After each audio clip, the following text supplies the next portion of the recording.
Welcome, welcome, welcome, everyone. Come on in, right? Take a couple of minutes to collect yourself, get a notepad and a pen or a pencil to take some notes. My name is Sheena Howard. I am an associate professor of communication, and welcome to the Power Your Research platform, right? We're here to take you from where you are right now and get you more visibility, more media coverage through the Power Your Research platform. Now, I call it a Power Your Research platform because right now I'm here giving you this free webinar, this free mini course on how to take you from where you are now to powering your research and getting you the media coverage based on your goals. But there's also a Facebook community called Power Your Research, where there's loads of free content, free videos, because in this mini course today, I'm going to show you what you need to be doing right now, right? I broke it down into 3 topics. I'm going to show you what you need to be doing right now,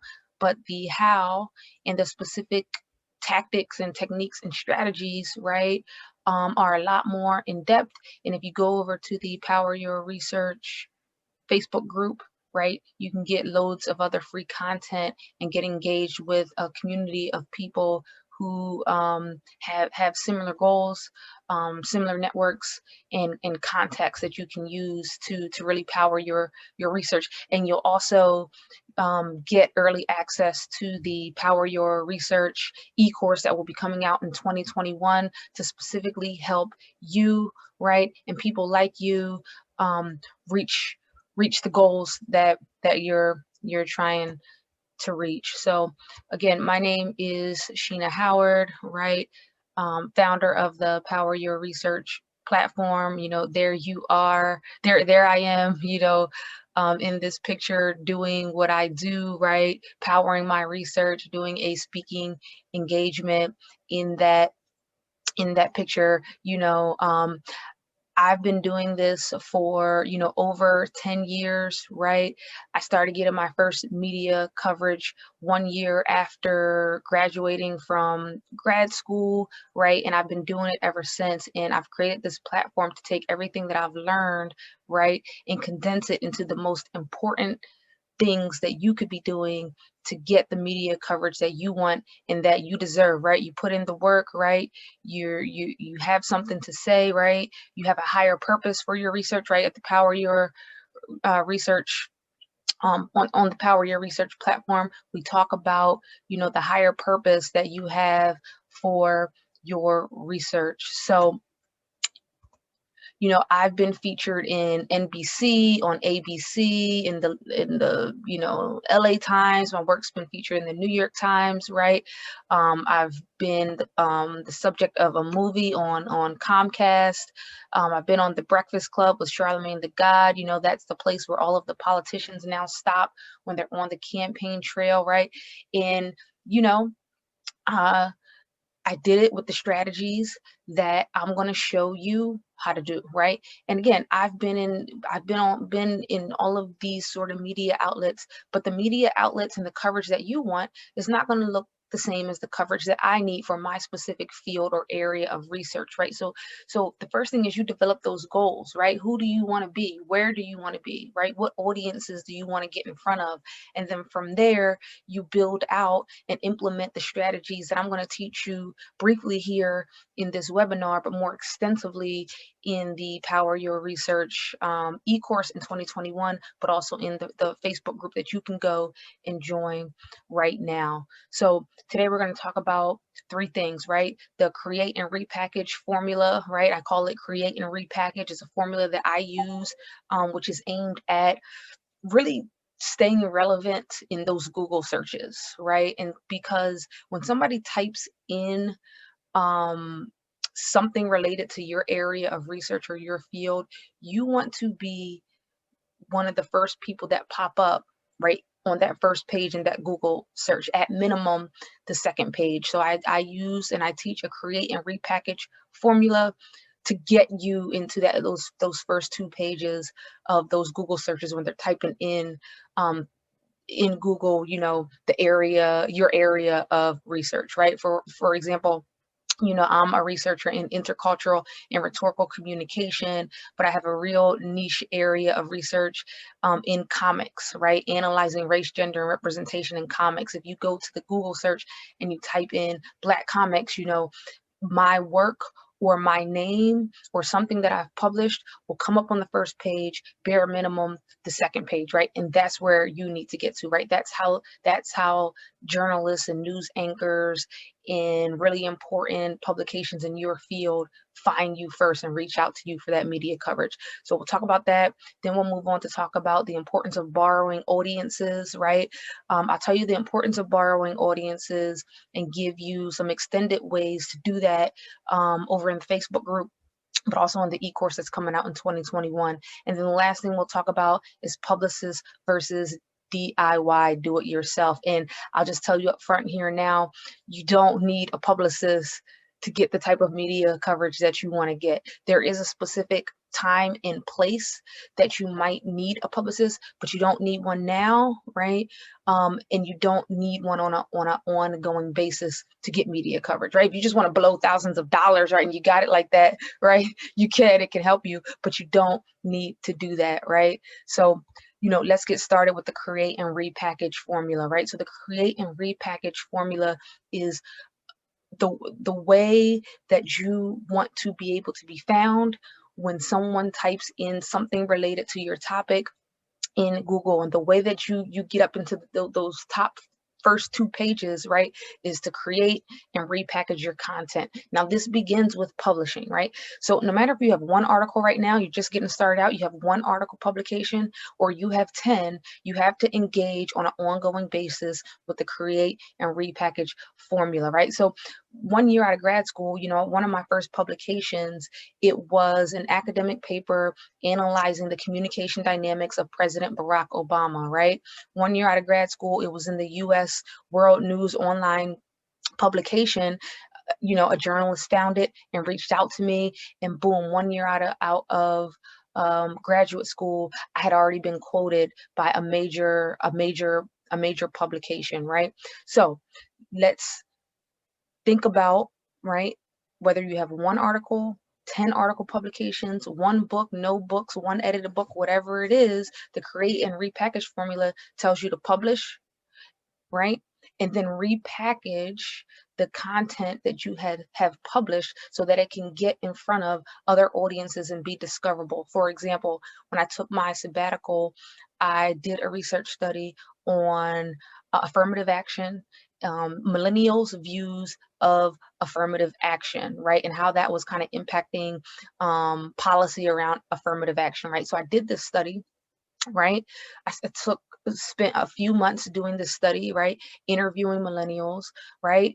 But what I started to realize is that this conversation around millennials and race and higher education was a conversation that lots of people were having, and there were lots of publications already out there on this particular area of study. So I said, okay, how can I take the research that I've already done and get it before a wider audience so it's more palatable, right, to people outside of just academia, right? How can I take it from here, right, and put it in front of a larger mass audience, right? Because that's what you have to do. You have to take your research out of the small field of, only academics in this journal looking at your work and putting it before a wider audience. So I use this create and repackage formula. And what I did was I said, okay, I'm going to produce and direct a 30-minute documentary about higher education and race, right? Using the interviews that I did with millennials, right, as the foundation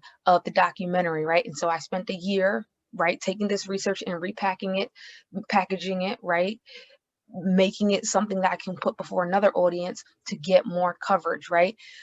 Did a documentary. It's called Remixing Colorblind, right? You can look it up right now on YouTube because it's free. But what happened was when I finished the documentary, right, I had a couple of talking heads on the documentary who were professors, right? Who are professors who were already popular, right? We'll talk about the importance of borrowing other people's audiences in the next, when we get to the next segment, right? But that helped to get more visibility around the documentary, right? And so what I did was I planned a speaking tour around the documentary, right?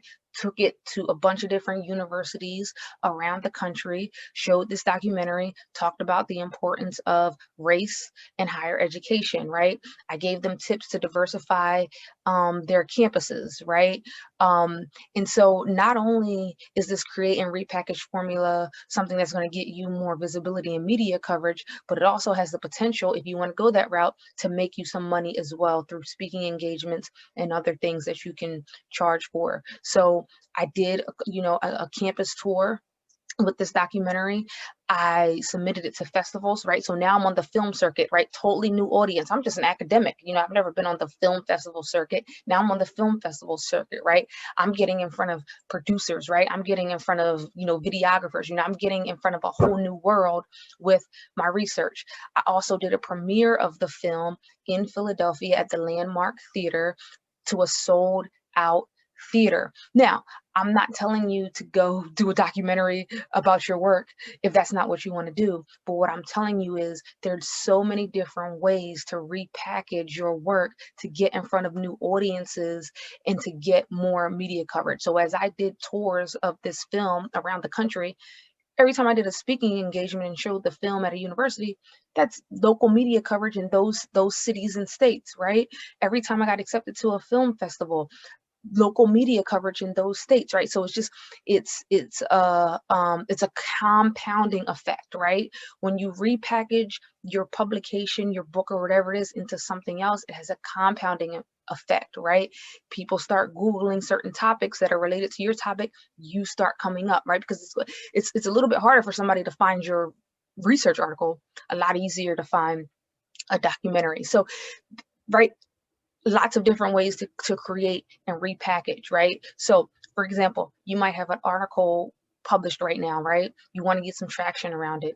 You can create a blog series and start blogging about your article, right? We talk about blogging a lot more depth in the e-course that's coming out in 2021, but that's one idea, right? Start blogging, right? Start blogging for your local newspaper, your local online magazines, graduate to the national online magazines around that one article. Create your own blog around the topic of that article. Create a podcast, a mini podcast, 5 episodes related to that article. Turn that article into an edited book where other contributors are writing chapters, right? Repackage. Think about ways that you can repackage your content to get it in front of different audiences and give it more traction. Okay, lots of different examples, right? I can give you tons more of examples. Head over to the Facebook group, start checking out some of the free videos in there and engage with the content in the Facebook group, right? Number 2, borrowing audiences. So I mentioned this a little bit before. Borrowing audiences, what does that mean? Well, as I said, when I created the documentary, right, Remixing Colorblind, I borrowed other people's audiences because I had professors in the documentary that were way more popular than me, right? And so now they're marketing, right, and retweeting my documentary on their socials, right? So if I have, only 1,000 Twitter followers, right, and these people that are featured in my documentary have 21K followers, right? As soon as they retweet it, guess what? My work is compounded, right, and in front of so many more people because I collaborated and I borrowed the audiences of the people that are already more popular and getting more media coverage than me. Another example, right? You see this image here. This is Dr. Mike, right? Dr. Mike, he's on the left-hand side, one of the most popular people on YouTube, right? He's a doctor, and you think a doctor, what is he going to be talking about? Medicine, biology, right? So just talking about medicine and biology is not going to get you media coverage and visibility, right? But you can see if you go to YouTube and look at Dr. Mike's YouTube videos, he has millions and millions and millions, over 20 million followers on his videos. So how did he do it? Well, he borrowed audiences. So specifically, he started to do reaction videos and social commentary on popular television shows that had to do with being a doctor and being in the ER and being a physician. So for example, he did reaction videos to episodes of Grey's Anatomy. He did reaction videos and commentary about episodes of House and that sort of thing. And so what happens is when somebody goes to type in Grey's Anatomy, right, which is something that's really popular, they're automatically finding Dr. Mike's videos, right? When somebody types in and is looking for information on YouTube about the show House, they're automatically seeing Dr. Mike's videos, right? So he's borrowing audiences from popular culture, right?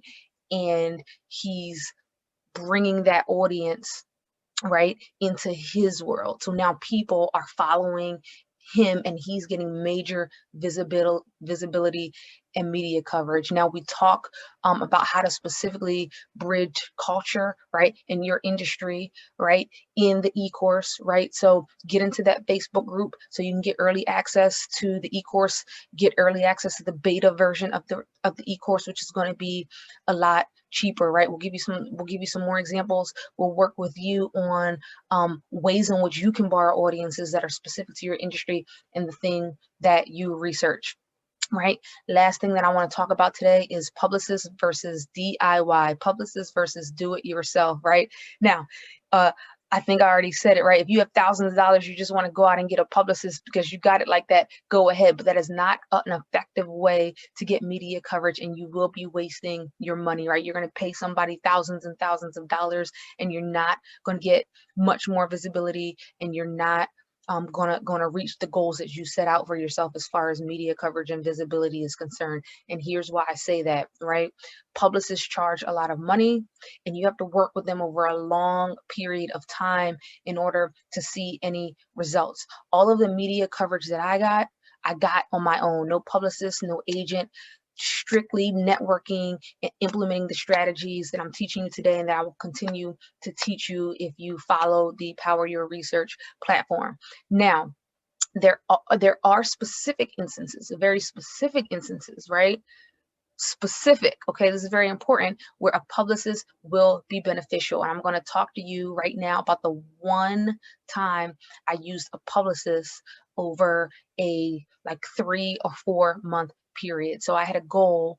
I wanted to be on a specific show, right? I wanted to be on a specific show that was super popular, right? And so what I did was I worked Twitter, right?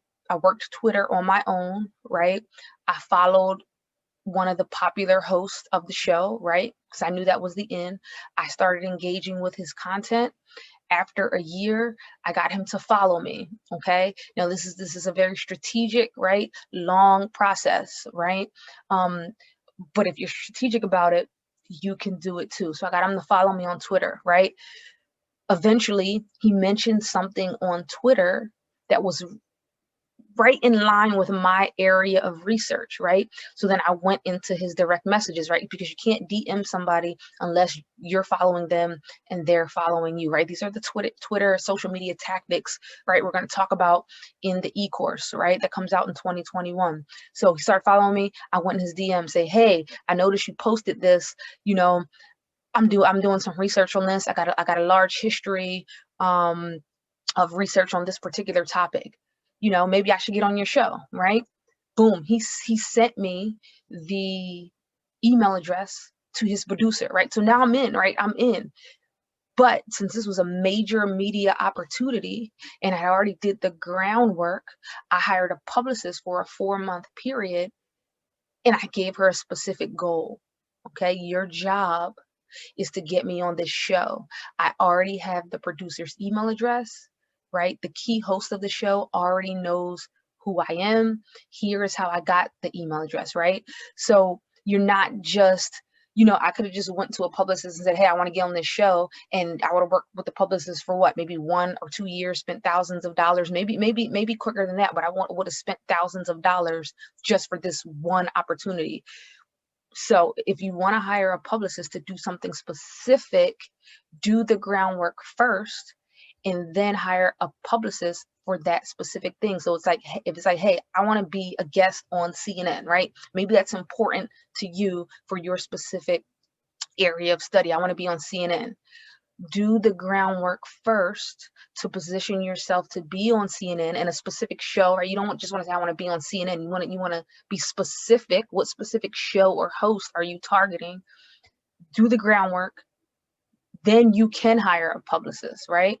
Now, I could have just as easily reached out to the producer and pitched it myself. But when you get into that level of media coverage, right, you want to do it right, because you may only have 1 or 2 opportunities, right? So that's my that's my take on hiring a publicist. Don't do it. You don't need to, right? Unless there's something very specific. You want to do the legwork first. You want to build up a following on your own first, right? You want to come to the publicist saying, hey, I'm already popular, right? I've already been on all these shows, right? I just want to get help getting on this one specific show, because you can pitch to major media outlets without a publicist, right? It just depends on how much you want to gamble on this show and pitching this particular show, right? It's a little bit of a gamble when you're talking about major media outlets pitching yourself or having a go between with a publicist. All right, so head on over, right, to the Power Your Research Facebook group. Loads of free content, loads of free videos like this, right? Look for the Power Your Research e-course that's coming out in 2021. Well, I'll take you step by step through the how, right? I'm telling you the what right now, right? But I'll take you step by step through the how, right? You take yourself through these strategies to reach the visibility and media coverage you want. It doesn't matter if you're a graduate student. It doesn't matter if you're an adjunct, instructor, full professor, associate professor, right? I can take you from 0 visibility to major visibility, right? If you follow the tactics, techniques, and strategies.